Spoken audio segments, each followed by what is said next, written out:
berdiri dari pandu hidupku. Indonesia kebangsaanku, bangsa dan tanah airku. Marilah kita berseru, Indonesia bersatu. Hiduplah tanahku, hiduplah negeriku, bangsaku, rakyatku semuanya.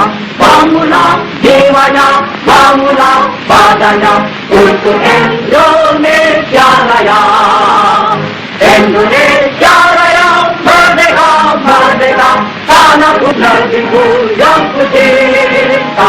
Indonesia Raya, merdeka, merdeka, hiduplah Indonesia Raya. Indonesia tanah yang mulia.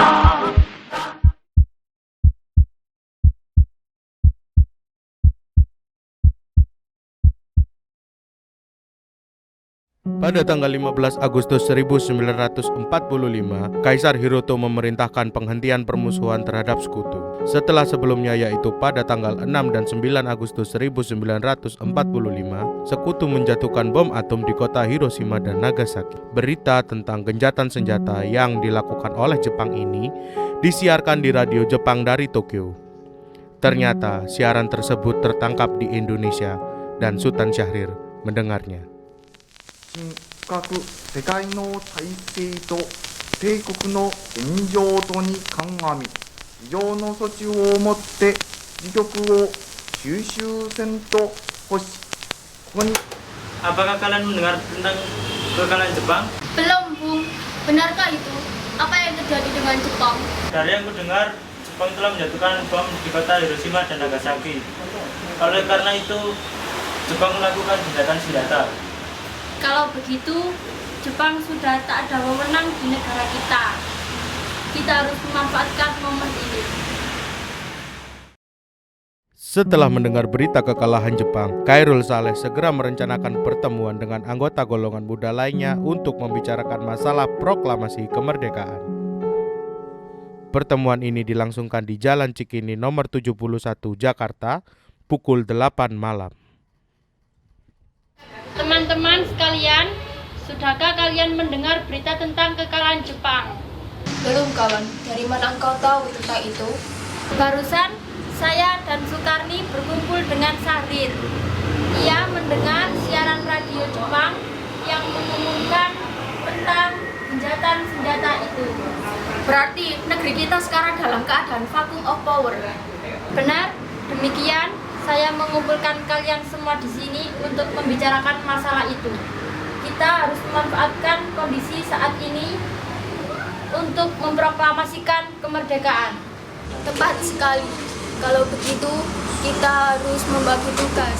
Saya, Rigana, dan Khairul Saleh akan pergi ke kediaman Insinyur Soekarno untuk menyampaikan kabar ini. Sedangkan untuk Bung Darwis, untuk memerintahkan golongan pemuda lainnya untuk merebut kekuasaan dari Jepang. Tanggal 15 Agustus 1945, kira-kira pukul 10 malam, di Jalan Pegangsaan Timur nomor 56 Jakarta, tempat kediaman Bung Karno, berlangsung perdebatan serius antara kelompok pemuda dengan Bung Karno mengenai proklamasi kemerdekaan. Sekarang, Bung, sekarang, malam ini juga kita kobarkan revolusi. Kami siap pertaruhkan jiwa kami. Betul, kita harus memproklamasikan kemerdekaan ini. Ini batang leherku. Seretlah saya ke pojok sana dan potonglah leherku ini malam ini juga. Tidak usah menunggu hari esok lagi. Jepang adalah masa silam dan kita harus menghadapi Belanda yang ingin menguasai negeri ini. Jika saudara tidak setuju dengan apa yang telah saya katakan, mengapa saudara tidak memproklamasikan kemerdekaan itu sendiri? Apakah kita harus menunggu hingga kemerdekaan itu diberikan kepada kita sebagai hadiah? Walaupun Jepang telah menyerah dan takluk dalam perang sucinya. Mengapa bukan kita yang menyatakan kemerdekaan kita sendiri sebagai suatu bangsa? Kekuatan segelintir ini apa bisa cukup untuk mengalahkan Jepang? Kamu tidak tahu kekuatan tentara Jepang. Mereka siap mental untuk menjajah negara kita. Coba apa yang bisa kau perlihatkan kepada saya? Bagaimana cara Anda untuk mengatasi, melindungi para perempuan dan anak-anak? Jika negara sekutu tidak memberikan kekuatan wewenang kepada kita, bagaimana negara kita bisa berdiri sendiri? Tapi semakin cepat kita memproklamasikan kemerdekaan ini, maka semakin cepat pula kita akan terlepas dari belenggu yang menyiksa ini. Setelah perdebatan antara golongan tua dan golongan muda, kemudian golongan tua yang berada di kediaman Insinyur Soekarno langsung membicarakan masalah tersebut di sebuah ruangan yang berbeda. Bagaimana ini? Para pemuda menuntut untuk segera memproklamasikan kemerdekaan Indonesia. Menurut saya, kita tidak boleh gegabah. Kita harus menyiapkan semuanya dengan matang. Kita tidak inginkan akan terjadi hal yang tidak kita inginkan. Saya setuju, Bung. Menurut saya, yang terpenting sekarang adalah bagaimana cara menghadapi sekutu yang hendak berkuasa di negeri ini. Selain itu, masalah kemerdekaan sebaiknya dibicarakan pada sidang PPKI pada 18 Agustus yang mendatang. Lalu bagaimana dengan pendapat golongan muda? Apa kita abaikan saja? Ya, lagi pula mereka masih muda. Pemikiran mereka itu terlalu pendek. Kita harus mempersiapkannya dengan matang.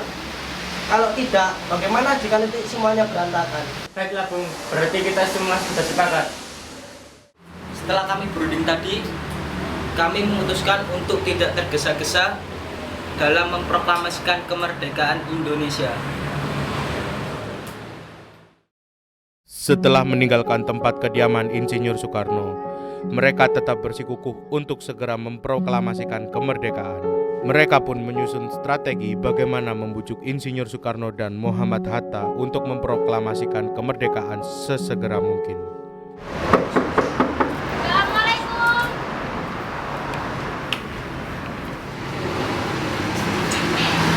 Waalaikumsalam. Ada apa saudara datang sepagi ini? Kami bermaksud membawa Anda dan Insinyur Soekarno ke tempat pengasingan. Tempat pengasingan? Apa yang saudara maksudkan? Ya, kami akan membawa kalian untuk diasingkan agar terhindar dari bentrok rakyat dan Jepang. Baiklah, kami akan ikut. Sebaiknya Ibu Fatmawati dan anak Anda diajak juga. Saya akan mengajak mereka.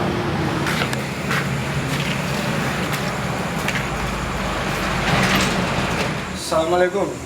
Waalaikumsalam. Maaf mengganggu. Saya menitipkan Bung Karno, sekeluarga dan Bung Hatta untuk tinggal di sini. Tolong jaga mereka baik-baik. Baik, Bung, saya akan menjaga mereka dengan baik. Bung Karno, Bung Hatta, mari silakan masuk. Silakan, Bu.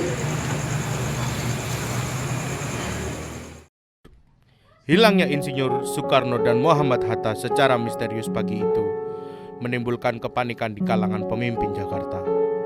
Peristiwa ini baru diketahui oleh Ahmad Subarjo pukul 8 pagi.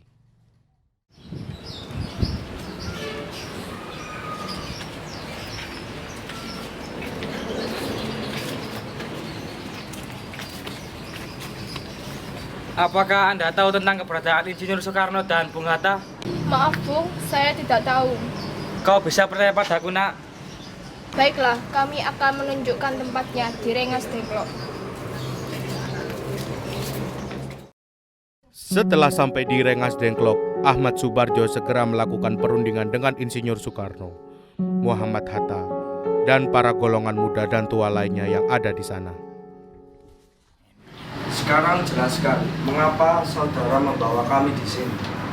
Maafkan kelancangan kami, Bung. Ini semua demi keselamatan Anda. Kami ingin membicarakan tentang proklamasi kembali. Kan tempo hari sudah saya katakan kepada kalian, masalah kemerdekaan akan dibicarakan dalam sidang PPKI. Memang benar adanya, akan tetapi kami semua berpendapat, mengapa menunggu dimerdekakan Jepang? Kami ingin memproklamasikan kemerdekaan tanpa campur tangan dari Jepang. Pendapat itu benar, namun kita masih terlalu dini untuk memproklamasikan kemerdekaan. Apakah kita mampu untuk membuat negara kita merdeka tanpa bantuan Jepang? Bagaimana bila perkataan Jepang tentang kemerdekaan hanya janji manis belaka? Apa yang akan Anda lakukan? Apakah kita selamanya menunggu janji itu, Bu? Kita harus melakukan proklamasi kemerdekaan sekarang juga. Demi rakyat yang sudah bertahun-tahun terbelenggu oleh penjajahan di tanah air mereka sendiri. Mereka berhak untuk bebas, dan sekaranglah saatnya. Tenang saudara sekalian, mari kita bicarakan dengan kepala dingin, nggak usah pakai ketegangan. Mari Bu, saya.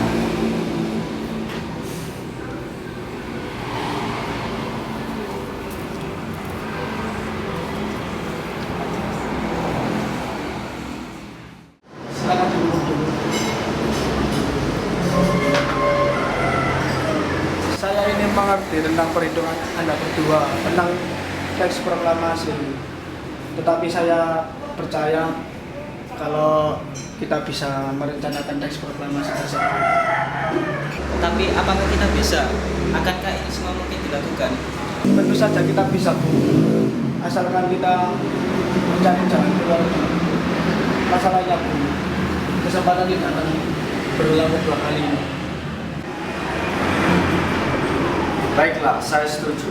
Kita akan memproklamasikan kemerdekaan Indonesia tanpa ada campur tangan Jepang. Akhirnya tepat pukul 5:30 sore, rombongan dari Jakarta sampai di Rengas Dengklok untuk menjemput Insinyur Soekarno dan Muhammad Hatta. Syukurlah, kalian semua baik-baik saja. Jadi, bagaimana keputusannya? Kami setuju, kemerdekaan akan dilaksanakan tanpa campur tangan Jepang. Lalu, kapan kita melaksanakannya?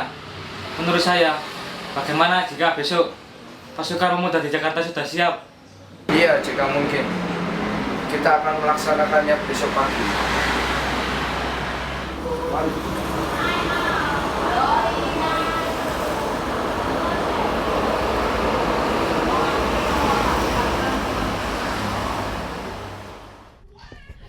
Akan tetapi, mereka tidak bisa langsung kembali ke Jakarta karena dihadang oleh tentara PETA. Setelah Ahmad Subarjo memberikan jaminan kepada Komandan Tentara PETA di Rengas Dengklok bahwa kemerdekaan akan segera diproklamasikan keesokan harinya, Ahmad Subarjo diperbolehkan membawa mereka kembali ke Jakarta pada malam itu juga. Akhirnya, pada tanggal 16 Agustus 1945, rombongan Insinyur Soekarno dan Muhammad Hatta tiba kembali di Jakarta. Pada pukul 11 malam setelah menurunkan Fatmawati dan putranya di kediaman Insinyur Soekarno, pemimpin perjalanan Ahmad Subarjo membawa mereka langsung menuju rumah Laksamana Maeda di Jalan Imam Bonjol nomor 1 Jakarta.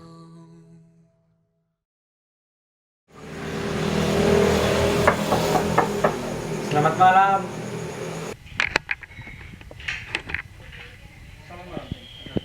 Maaf, malam ini saya mengganggu. Kami perlu tempat untuk membicarakan teks kemerdekaan yang akan dilaksanakan pada esok hari. Benarkah itu? Kalau begitu silakan masuk. Saya turut gembira mendengar berita ini. Terima kasih Pak Perwira.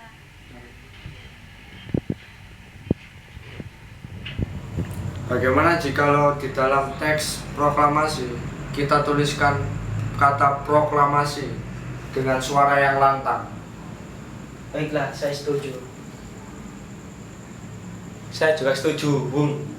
Bagaimana jika teks pertama dalam proklamasi yang berbunyi, kami, bangsa Indonesia, dengan ini menyatakan kemerdekaan Indonesia. Itu usul yang bagus. Bagus, di kalimat kedua kita tambahkan kata-kata hal-hal yang mengenai pemindahan kekuasaan diselenggarakan dengan cara yang seksama dan dalam tempo yang sesingkat-singkatnya. Mengapa begitu, Bung?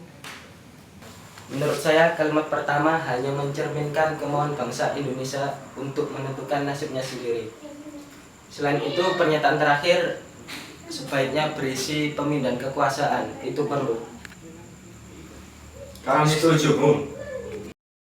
Pada tanggal 17 Agustus 1945 pukul 4 pagi, dibacakanlah rumusan naskah proklamasi untuk yang pertama kalinya di depan para hadirin yang berada di rumah Laksamana Maeda yang langsung disetujui. Namun, kemudian timbullah persoalan tentang siapa saja yang akan menandatangani naskah proklamasi.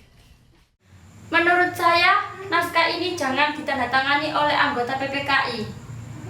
Memang kenapa? PPKI kan lembaga bentukan Jepang. Dari awal kita sudah sepakat untuk melaksanakan proklamasi tanpa campur tangan dari Jepang. Kau bentar nak, bagaimana ini Bung? Adakah dari kalian yang bisa menyelesaikan masalah ini?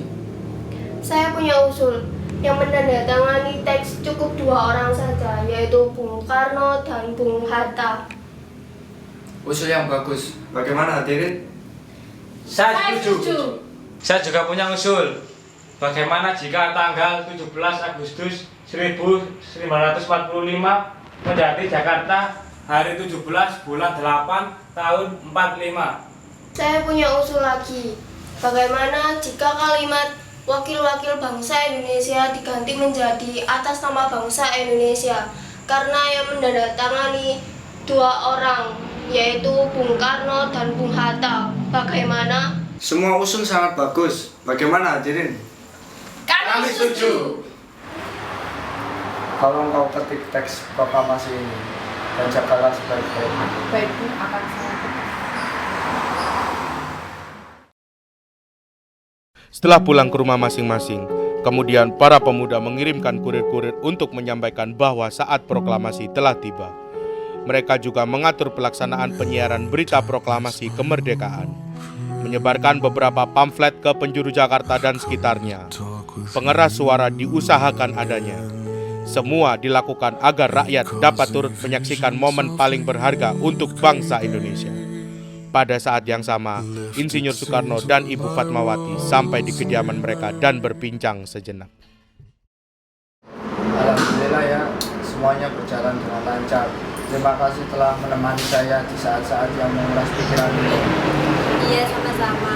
Oh iya, apakah Bapak sudah merencanakan bagaimana proklamasi besok berlangsung? Sudah, kita akan melaksanakan upacara bendera dan nanti akan diiringi lagu Indonesia Raya karya Bung Supratman. Bukankah kita tidak punya bendera? Lantas bagaimana? Oh iya, Bapak lupa. Bagaimana kalau Ibu yang membuat bendera? Tapi Ibu tidak punya kain. Yang ada hanya warna putih dan merah. Lantas bagaimana? Apa tidak apa-apa? Buatlah bendera yang sederhana mungkin. Hari Jumat pada tanggal 17 Agustus 1945 pukul 10 pagi, di Jalan Pegangsaan Timur nomor 56, dilangsungkan proklamasi kemerdekaan Indonesia. Sesaat sebelum upacara dimulai, Insinyur Soekarno meminta Trimurti untuk mengibarkan bendera merah putih sebagai tanda awal kejayaan bangsa.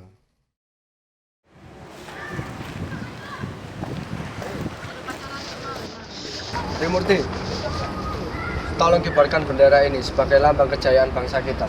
Siap, Bung. Saya akan mengibarkan bendera ini. Hei kalian, jaga baik-baik bendera ini.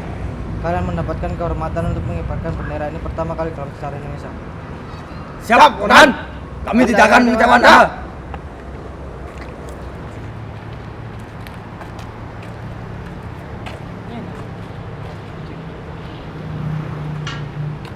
Saudara-saudara sekalian, saya telah minta saudara hadir di sini untuk menyaksikan peristiwa maha penting dalam sejarah bangsa kita. Berpuluh-puluh tahun kita bangsa Indonesia telah berjuang untuk merdeka. Bahkan telah beratus-ratus tahun lamanya gelombang aksi kita tidak putus dalam berjuang untuk memerdekakan negeri ini. Kita jatuh bangun menyusun kekuatan untuk menggapai cita-cita Indonesia bebas dari penjajahan bangsa lain. Semalam kami para pemuka-pemuka rakyat Indonesia dari berbagai penjuru bergabung untuk memusyawarahkan, dan permusyawaratan itu seia sekata berkata, inilah saatnya bagi kita untuk mengorbankan api revolusi kemerdekaan Indonesia. Saudara sekalian, dengan ini kami menyatakan kebulatan tekad itu. Dengarkanlah proklamasi ini. Proklamasi. Kami, bangsa Indonesia, dengan ini menyatakan kemerdekaan Indonesia. Hal-hal yang mengenai pemindahan kekuasaan dan lain-lain diselenggarakan dengan cara saksama dan dalam tempo yang sesingkat-singkatnya. Jakarta, 17 Agustus 1945, atas nama bangsa Indonesia, Soekarno-Hatta. Tolong Anda kibarkan bendera bangsa kita. Siap, Bung.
berdiri dari pandu hidupku.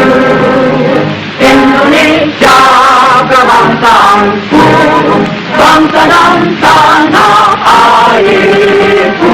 Marilah kita berseru, Indonesia bersatu.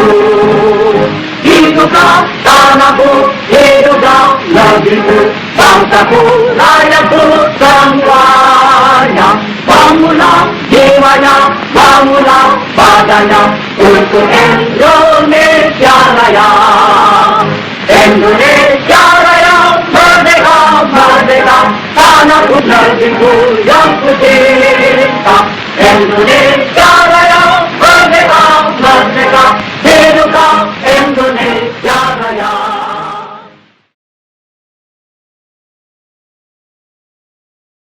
Action. Action. Tos dulu yuk, tos dulu yuk. Iya, oke Pak Karno, tos dulu, Pin. Saya juga punya usul. Bagaimana 17 Dapat lagi. Merdeka! Ayo.